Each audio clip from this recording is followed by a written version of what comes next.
गणेश भगवान की జై శ్రీ గణేష్ అందరికి hi hello and welcome to my channel. ప్రస్తుతం మనం ఖైరతాబాద్ గణేష్ మండపం దగ్గర ఉన్నాము. ఎప్పటి నుంచో ఎదురు చూస్తున్న మన ఖైరతాబాద్ గణేష్ యొక్క విగ్రహ నిర్మాణ పనులు కర్ర పూజతోనే ఇవాళ మొదలు పెట్టారు. గత 2-3 సంవత్సరాలుగా మన ఖైరతాబాద్ గణనాథుడిని పూర్తిగా మట్టితోని నిర్మిస్తున్నారు.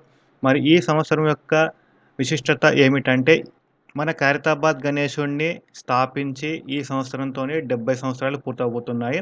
దానికి ప్రతిరూపంగా ఈసారి ఖైరతాబాద్ గణేష్ యొక్క ఎత్తు 70 అడుగులు ఉండబోతుంది.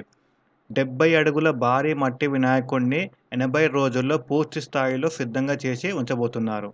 ఇలాంటి మరిన్ని లేటెస్ట్ న్యూస్ అప్డేట్స్తోని మేము ముందుంటాను. ఈ వీడియోని పూర్తిగా ఎండ్ వరకు చూడండి. నచ్చితే సబ్స్క్రైబ్ చేయండి, లైక్ చేయండి. జై శ్రీ గణేష.